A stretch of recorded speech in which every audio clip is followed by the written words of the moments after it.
Bismillahirrahmanirrahim. Assalamualaikum warahmatullahi wabarakatuh. Salam sang sejati. Hai iblis, karena menurutmu sampai hari ini Tuhan masih mencintaimu melebihi makhluk apapun di dunia ini. Lupakah engkau dengan apa yang telah kamu katakan, bahwa kedudukan dirimu telah tergantikan oleh malaikat Jibril, lantaran kamu enggan menundukkan dirimu untuk bersujud kepada Nabi Adam alaihi salam. Dan kami menganggap bahwa dirimu adalah pembangkang, tidak memahami pesan Tuhan, sehingga kamu pun terusir dari kedudukanmu yang mulia. Namun, terkadang secara pribadi, aku berpikir, apakah kamu sebodoh itu? Sehingga engkau lebih mengutamakan sumpah dan janjimu ketimbang mematuhi perintah Tuhan. Namun, lagi-lagi engkau mempunyai alasannya. Katamu, bagaimana mungkin aku mematuhi keinginan Allah untuk bersujud kepada Adam? Aku tidak mungkin menyembah siapapun selain Allah, karena itulah perintah yang sesungguhnya. Pembuanganku adalah ujiannya untuk melihat apakah aku akan melanggar sumpahku dan memuja seorang berhala. Jujur saja, mendengar argumenmu tersebut hanya menciptakan kebimbangan pada nalar kami sebagai manusia. Tetapi itu jika kami tidak mengenal Tuhan. Iblis berujar, cintaku kepadanya tak pernah luntur sejak aku berdiri di hadapannya. Kalian manusia sendiri, kapan pernah bersamanya? Sekali saja kalian memandang matahari, sengatannya akan menyakitimu. Bahkan ketika matamu tertutup, masih saja kalian merasakan sengatan yang membakar. Sementara aku dalam keadaan buta sekalipun masih kulihat wajahnya.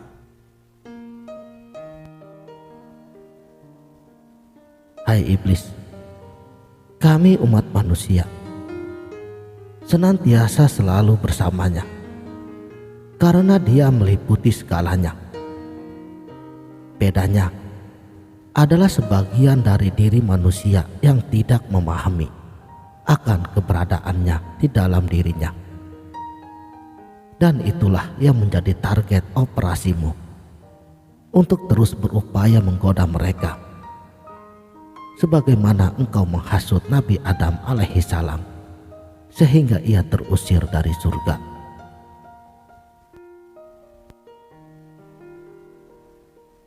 Kalian manusia menganggap Adam berdosa gara-gara hasutanku.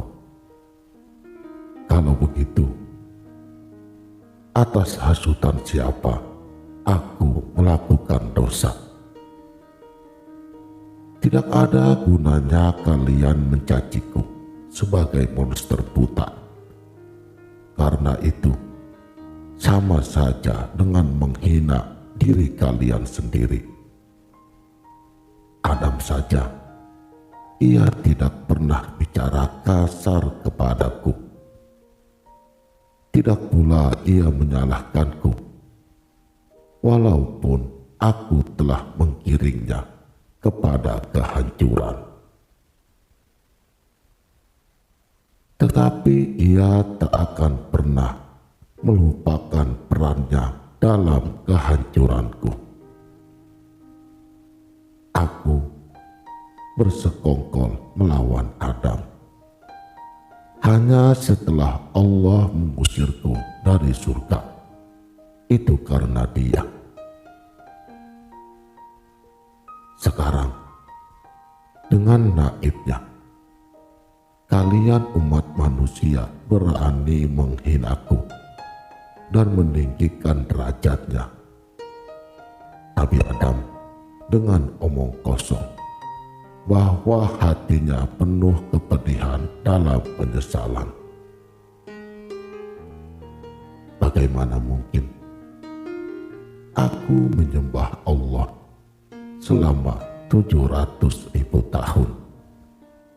Tak ada tempat tersisa baik di langit maupun di bumi di mana aku tidak menyembahnya. Sama sekali kalian tidak pantas untuk memandang sesama pemuja Allah dengan kebencian. Ibadah kalian, walau dikalikan 1000 kali umur kalian, tidak lebih daripada setetes air di lautan dibandingkan cintaku kepadanya. Jika demikian adanya, lalu mengapa kamu tidak mematuhi permintaan Tuhanmu dengan cintamu?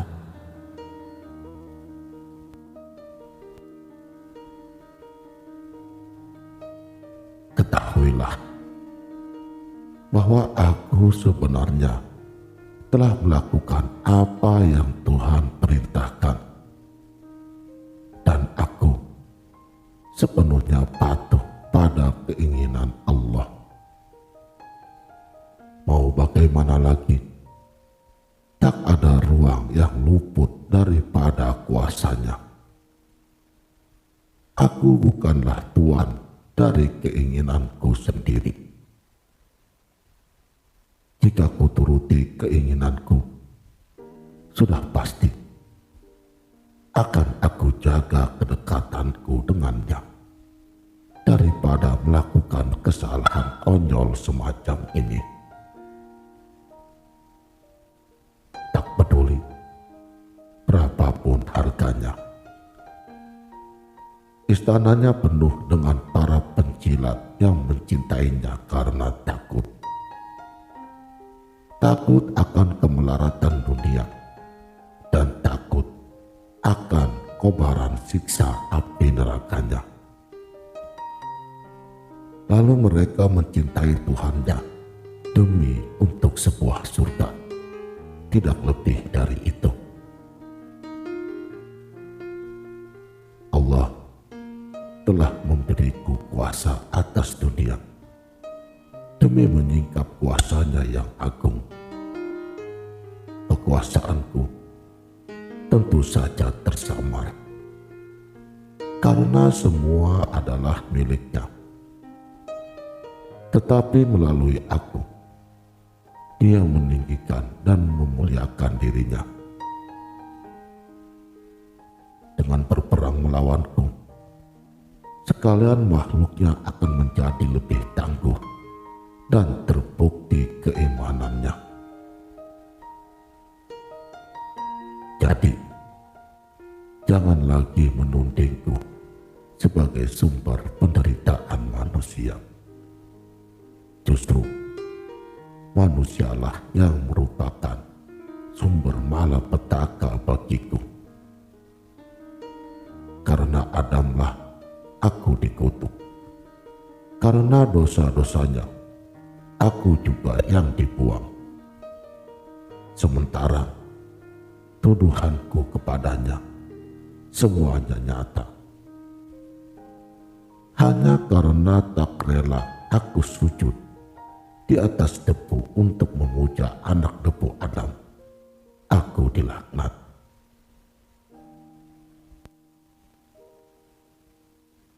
Hai iblis, Aku hanya menangkap sekelumit kata-kata yang engkau rangkai menjadi kalimat untuk memperdaya kami agar memahamimu bahwa demikianlah kehendak Tuhan adanya pada dirimu. Jika memang demi kebenaran dalam perjalanan bagi manusia agar terselibak sisi gelap dan terang melalui peranmu, maka seharusnya peran itu kamu jalankan dengan cinta, bukan dengan keluhan seperti yang kamu katakan. Pengusiran dan kutukan adalah sebuah mekanisme cinta antara dirimu dengan Tuhan jika tanpa keluhan. Dan apapun kondisi bagi kami, jika telah diberi cahaya oleh Tuhannya, maka apapun yang kamu lakukan untuk membuatnya berpaling hanyalah pekerjaan yang sia-sia, karena mereka telah diberi pemahaman oleh Tuhan tentang hidupnya yang dimulai dari memahami dirinya. Karena ini adalah dasar untuk memahami hidup. Memahami diri berarti memahami akan unsur ketuhanan yang ada di dalam dirinya. Selanjutnya akan meleburkan diri ke dalam makna kemauan Tuhan.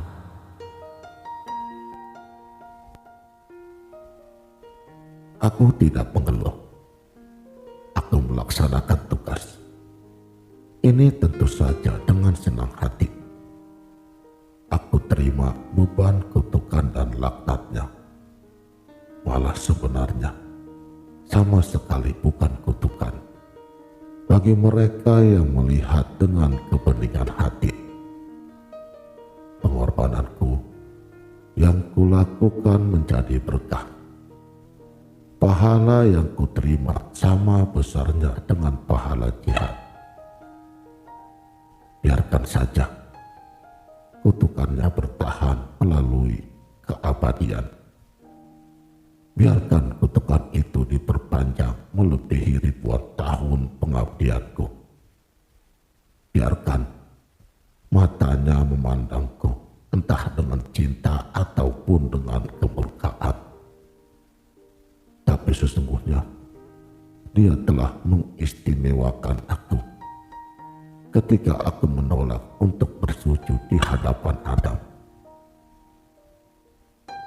Dia berbisik, mari kita berpura-pura bertengkar, agar mereka yang membenciku menempatkan dirinya melalui dirimu, dan kesaksian mereka melalui dirimu akan memberatkan mereka di hari akhir nanti. Secara rahasia, dia juga berbisik, terimalah jubah kutukanku. Di hadapan para malaikat dia berkata, iblis telah kukutuk. Mereka menggeleng dan menangis, seraya berkata, jika dia sampai tega mengutuk iblis, malaikat terbaik di antara kita, siapa lagi yang bisa aman daripada kutukannya? Hai iblis, betapapun kerasnya pendirianmu dalam dalil-dalil fata morgana tersebut, sehingga mencapakan ikatan kepatuhan, lalu engkau menyebut penolakanmu sebagai kepatuhan. Kamu telah meninggalkan cintamu dan masih menyebut hal itu sebagai cinta. Kamu tidak memahami dan menyalahgunakan keesaannya. Kamu menyebut dirimu bertauhid, tapi menempatkan dirimu sebagai sekutunya, seolah-olah kau tidak tergantikan baginya. Kamu membungkus diri dalam potongan kebenaran untuk menutupi kebenaran yang lebih besar.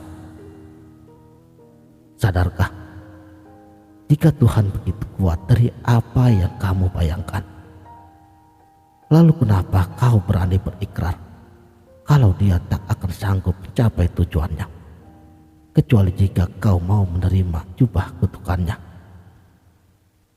Pahamilah olehmu bahwa kemampuan dan kekuatan Tuhan jauh melampaui kemampuanmu untuk menolong ataupun menyakitinya.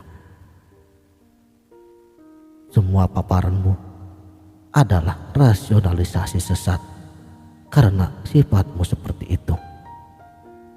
Ketika cermin diserahkan ke tanganmu, kau mengatakan kau membuat wajahku buruk, tapi tak pernah sekalipun kamu mengakui pembangkangan dirimu, tapi malah menyalahkan pihak lain.